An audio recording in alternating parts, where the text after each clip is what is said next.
Итак, наверняка большинство из вас уже слышало про этот режим. В конце концов, я упоминал о нем еще в предыдущем ролике с обзором на версию 4.2.0. Но по каким-то причинам Konami разработали целый, можно сказать, своеобразный режим, который отсылается к мини-футболу, который, в принципе, выглядит очень даже сносно. Он готовый, он завершенный. Но по каким-то, в любом случае, непонятным нам причинам Konami решили пока что не включать его в игру. И на данный момент данный готовый режим пока что недоступен в eFootball. Но несмотря на это, кадры данного режима у нас есть, мы видели его геймплей, мы знаем его описание, в принципе можем понять, что он из себя представляет. О чем я предлагаю поговорить в сегодняшнем ролике.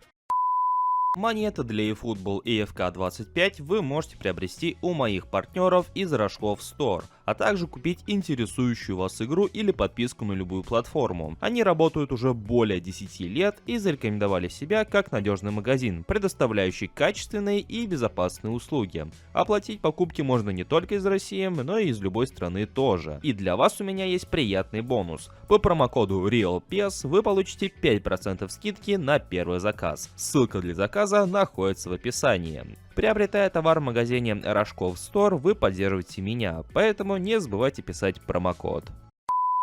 Данный режим или же ивент, пока что не до конца понятно, имеет название как Strike Arena. Это по сути тот же самый мини-футбол, только немножко урезанный. Матч в формате 3 на 3, без учета вратарей. Если, конечно, учитывать их, то получается уже 4 на 4. Но суть в том, что у нас есть небольшая определенная арена, которая намного и намного меньше обычного футбольного поля, где уступают две команды, красные и синие. Суть данного режима заключается в том, чтобы за отведенные 2 минуты и дополнительных 30 секунд, которые даются по истечению этих 2 минут, забить наибольшее количество голов и заработать наибольшее количество очков. Как я понял, они суммируются исходя из передач и последующим забитых голов, то есть отдаете несколько передач, забиваете и получаете определенное количество очков по ходу данного матча. И как раз таки тот, кто наберет наибольшее количество, по сути победил. В отличие от стандартного геймплея, в данном режиме можно управлять только одним футболистом, по сути некое возвращение к режиму карьеры за игрока, где вы также управляете только одним футболистом. Но перед началом, насколько я понял, можно выбрать того или иного игрока, которые вроде бы отличаются по некоторым характеристикам, по некоторым способностям и, в общем-то, имеют свои вроде как перки. Как вы можете заметить, исходя из геймплейных кадров, модельки футболистов были соответственным образом обновлены.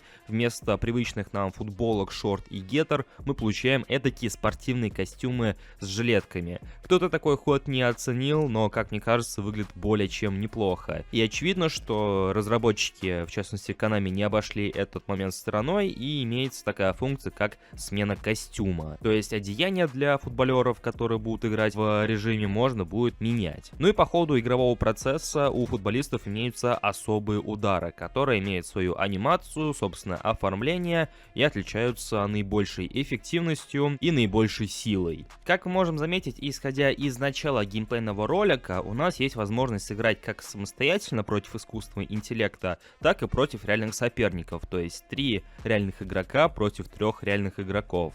Что на самом деле неплохо и лишнее разнообразие для тех, кому надоели привычные футбольные матчи. Как мы можем заметить, исходя из геймплейных кадров, в принципе анимации более чем сносные и вроде бы не наблюдается такого, что в обычном футбольном матче вроде бы игроки нормальные, а вот уже в режиме 3 на 3 они бегают как-то нестандартно, как-то быстро, пропускаются те или иные анимации и, в общем-то, вроде бы, по крайней мере, со стороны не повторяется такая ситуация, как с Вольтой, где геймплей обычного футбольного матча и геймплей уличного футбола, мини-футбола, различался по своему темпу, по анимациям и, в принципе, по безумию, которое происходило на поле. Вроде бы здесь все выглядит более-менее сносно, футболисты не вытворяют каких-то невообразимых движений, выглядит все более-менее естественно, если, конечно, не обращать внимания на тот же антураж самой площадки и в целом вот этого всего цветового оформления, которое присутствует вокруг футболистов. Да и оно, в принципе, выглядит неплохо, а скорее даже красочно. И вот такое вот чудо после обновления до версии 4.2.0 Konami от нас по сути и скрыли.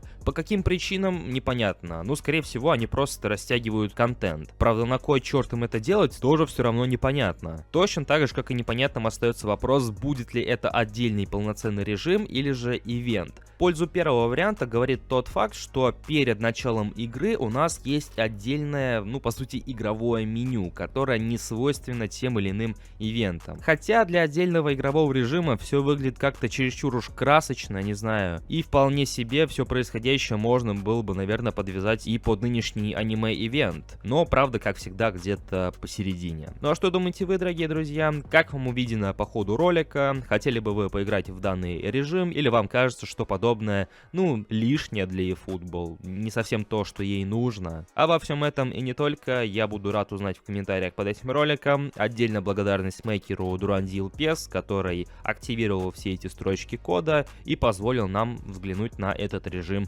воочию. Ну а сейчас же не забывайте поддерживать видео своими лайками, подписывайтесь на наши соцсети и про этот канал также не забывайте. У меня на сегодня все. Всем удачи и пока.